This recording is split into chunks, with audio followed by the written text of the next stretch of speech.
Now, most Sundays, Usha will come with me to church. As I've told her and I've said publicly, and I'll say now in front of 10,000 of my closest friends, do I hope eventually that she is somehow moved by the same thing that I was moved in by church? Yeah, I honestly do wish that, because I believe in the Christian gospel, and I hope eventually my wife comes to see it the same way.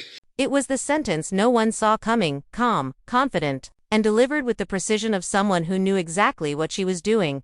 Erika Kirk, the woman who has spent months walking the tightrope between grief and leadership, finally spoke, and this time, it wasn't about legacy. It was about JD Vance. No one expected her to say it. One commentator whispered as the clip began spreading online. Her tone was steady, her smile practiced, but the meaning behind her words sent shockwaves through both political and personal circles. Because this wasn't just small talk or a polite nod, it sounded like something more. Within hours, reactions poured in. Supporters called her brave for speaking honestly. Critics accused her of playing politics with timing too perfect to be coincidence. And through the noise, one truth became impossible to ignore. Erika Kirk's words carried weight, and they weren't accidental.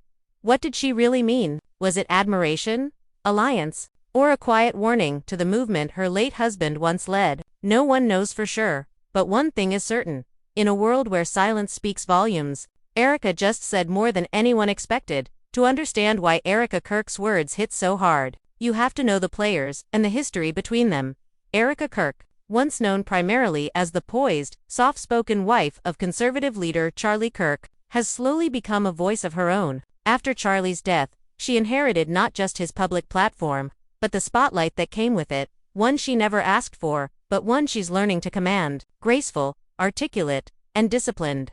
She's turned moments of mourning into carefully measured messages that keep people watching, guessing, interpreting.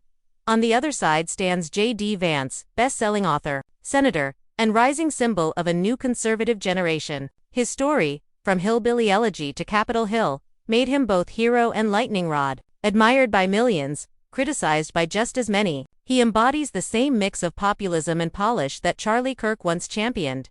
Until recently, Erika and JD's worlds only brushed in passing, shared conferences, mutual allies, overlapping audiences, but they were never seen as close. So when Erika mentioned his name, not in passing, but with deliberate praise, it felt like a collision of two worlds that weren't meant to meet, because in the delicate landscape of modern conservatism, alliances matter, and words are rarely random. For supporters, her comments sounded like respect. For insiders, it sounded like strategy. And for critics, it raised one unmistakable question.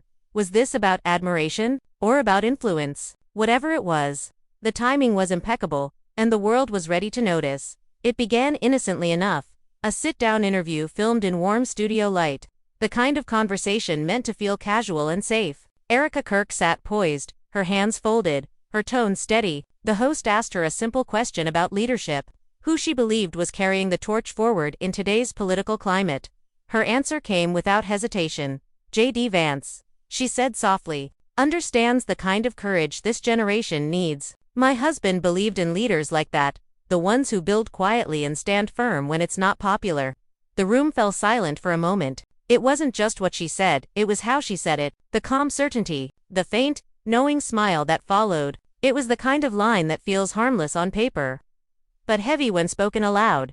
Within minutes of the clip being posted online, it began to spread like wildfire. Comment sections filled with reactions. Some called her words powerful, others provocative. The timing struck many as unusual. JD Vance had recently made headlines for his own political maneuvers, and Erika's comment landed right in the middle of the noise. Analysts immediately took notice. Some suggested she was signaling an alignment, publicly connecting herself with Vance's brand of conservatism. Others thought it was something more personal. A subtle reminder that she still carried influence among her late husband's supporters. The clip was replayed, slowed down, dissected frame by frame. Her body language became a topic of analysis. The slight tilt of her head, the pause before she spoke his name. The way her tone softened just enough to feel intentional. By nightfall, headlines had already formed. Erika Kirk praises JD Vance, fans divided over hidden meaning, new alliance or careful messaging. Erika's comments sparked speculation. And somewhere between the compliments and the criticism, a realization began to take hold. Erika Kirk wasn't just speaking offhand, she was setting a tone. Because in the age of viral politics, Every word is a move. And this one, it changed the game. The moment Erika's words hit social media, it was as if a match had been dropped into a room full of gasoline. Within hours, clips of her statement were everywhere: X, formerly Twitter, TikTok, YouTube Shorts, even political Reddit threads that rarely agreed on anything. Suddenly, everyone had an opinion on what Erika Kirk really meant. At first, the reactions were mixed but respectful. Supporters flooded her comment sections with praise. "She's right, JD's the kind of leader this country needs. Erika always speaks with purpose. You can tell she's genuine." But just as quickly, a different tone began to emerge. Others saw it as a calculated move, a deliberate signal wrapped in charm. "This feels strategic. She knows exactly what she's doing. Look at the timing. She's positioning herself, not praising him." Before long, every platform had split into factions. Team Erika saw a woman reclaiming her power and voice after years of being defined by her husband's legacy. Team Skeptic saw someone stepping carefully into a political spotlight she once avoided, using JD Vance's name as a bridge. Clips of her interview were edited into slow-motion analyses, set to dramatic music and labeled with captions like "what she said" versus "what she meant." Some pointed out how her tone softened when she said JD's name, almost reverent. Others focused on her phrasing, leaders who build quietly, calling it a subtle nod to herself, or maybe even a message to her critics. Meanwhile, on TikTok, creators began posting side-by-side videos comparing Erika's calm composure to her previous public appearances. "She's different here," one viral creator said. "This is not the same woman we saw months ago." Then came the political takes. Podcasters speculated about whether Erika's comment was a signal of alignment, a soft endorsement of Vance's vision. Others wondered if it was her way of rewriting her narrative, moving from grieving widow to political voice. Even those who usually ignored TPUSA-related drama couldn't resist chiming in. Entertainment channels, gossip blogs, and political commentators all joined the conversation, each spinning their own version of events. And through it all, JD Vance remained silent. That silence became its own story. Some said it was respect, that he was avoiding adding fuel to the fire. Others claimed it was strategy, letting the moment grow without interference.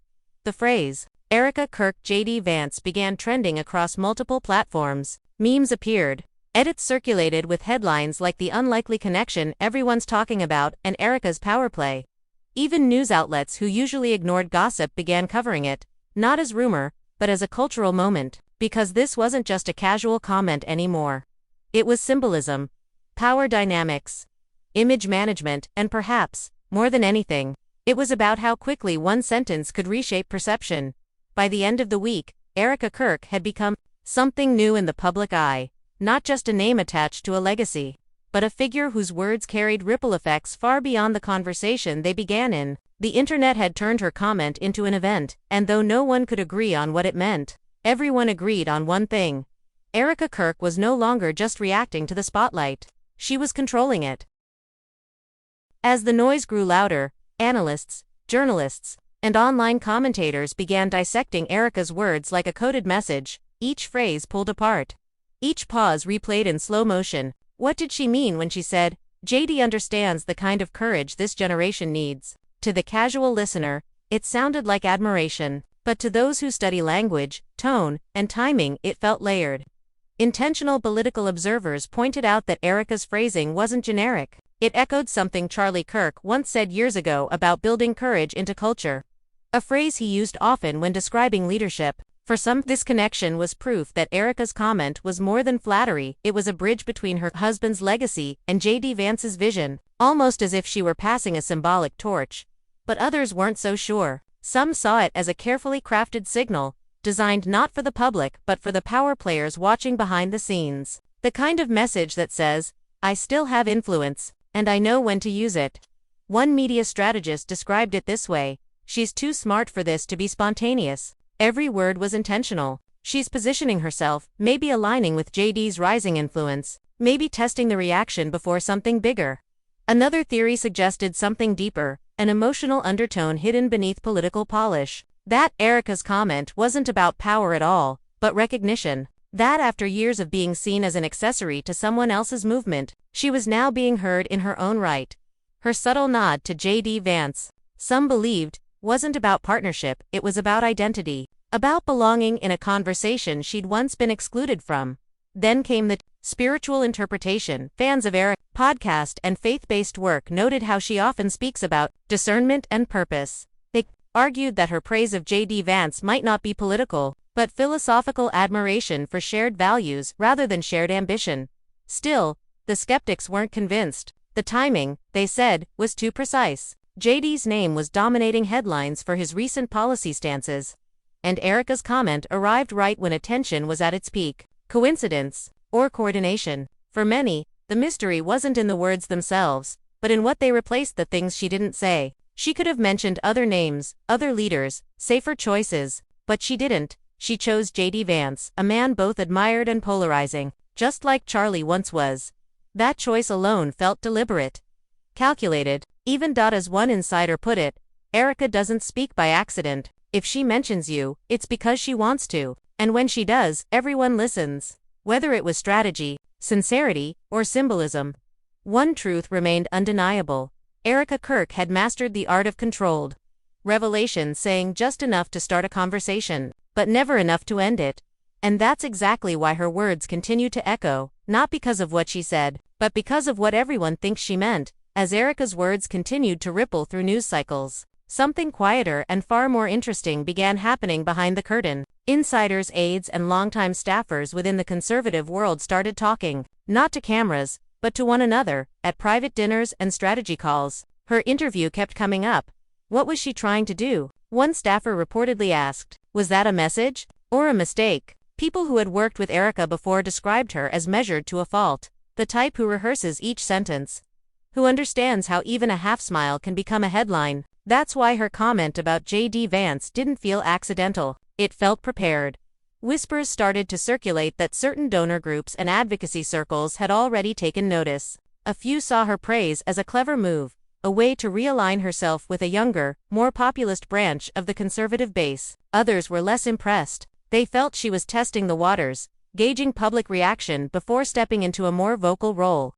One former communications advisor put it bluntly, Erika doesn't talk unless there's a reason. If she said JD's name, it's because she wanted it to echo.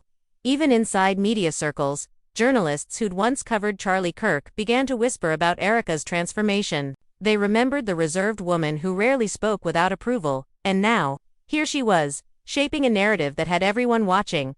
Meanwhile, sympathetic voices inside TPUSA circles defended her. They said she was simply carrying on a legacy, honoring those who still shared her husband's vision. She believes JD understands the mission, one person said. That's all it was. But for every voice defending her, another questioned the timing. Why now? Why this comment? And why this leader? Some suspected she was carving space for herself, testing whether her name could still command the room. To outsiders, it was just a quote. To insiders, it was a signal, a subtle shift in power. A reminder that Erika Kirk might no longer be content watching from the sidelines. In the closed circles of influence, where loyalty is currency and perception is everything, people started adjusting their tone when her name came up. Not as Charlie's widow, but as Erika Kirk, the woman who knows the weight of a whisper, and how to use it. Days passed, then a week. Every outlet from political podcasts to glossy gossip pages waited for one thing, JD Vance's response. Would he address Erika Kirk's comment? Would he acknowledge her words? Or, in classic political fashion, would he let the moment fade under the noise of the next headline? But JD Vance said nothing. Not a tweet, not a soundbite, not even a polite thank you. And that silence was deafening. The absence of response became its own story. Some interpreted it as diplomatic restraint, a quiet nod of respect toward Erika without feeding speculation. Others saw it as something colder, a deliberate distance, a refusal to be drawn into the swirl of online theories. Political commentators filled the vacuum. If he speaks, it becomes a partnership, one analyst said. If he stays silent, it stays a mystery, and sometimes, mystery is more powerful than clarity. But silence, especially in politics, is never neutral. It invites interpretation.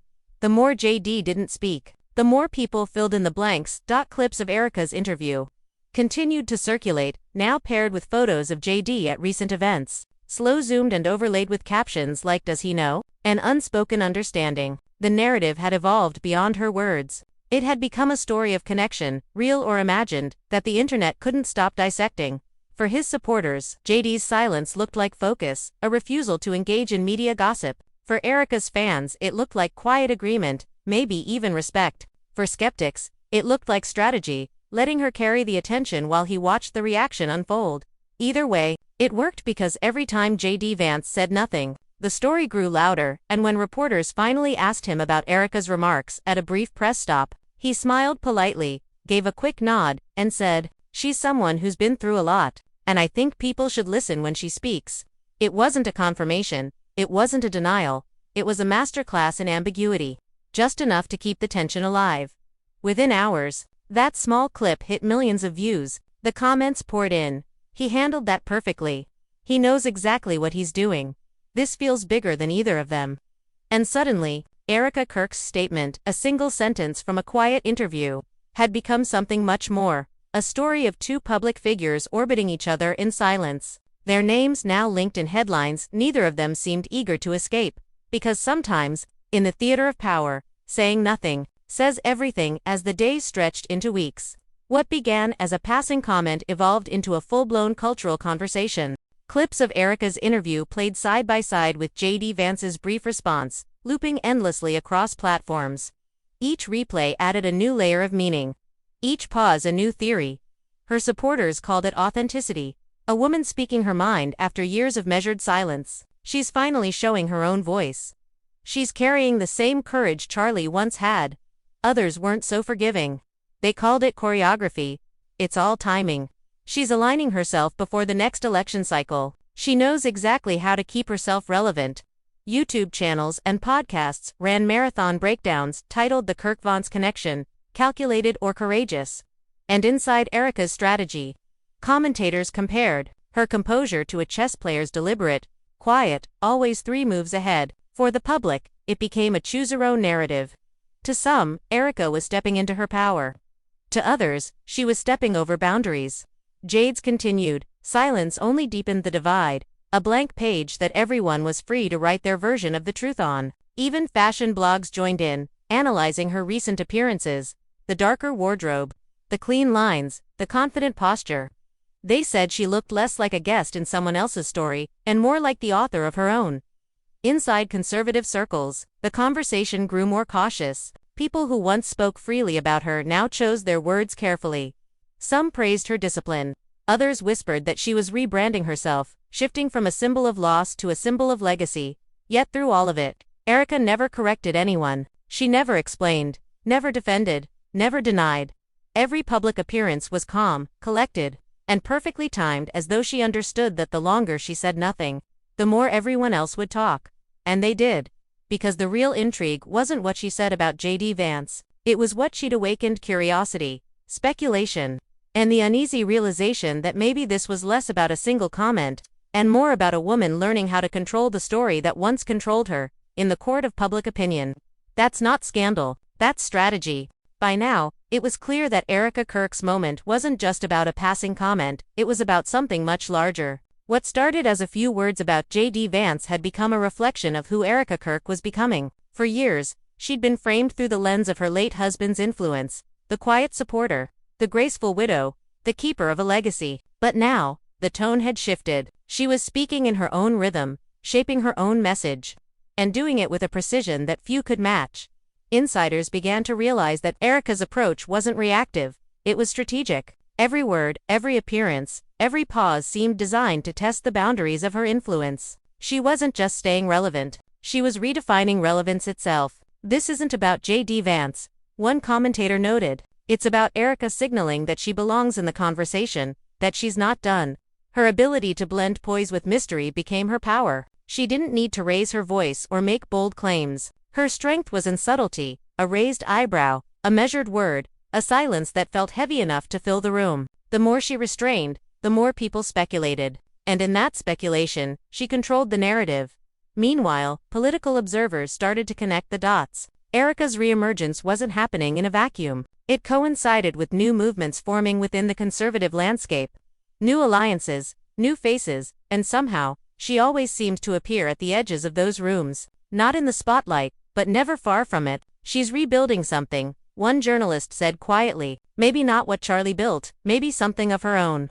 Her presence had become symbolic. To some, she was the image of dignity, proof that grace could coexist with power. To others, she was the quiet strategist, someone who understood that in the modern world of politics and media, mystery is the most effective weapon.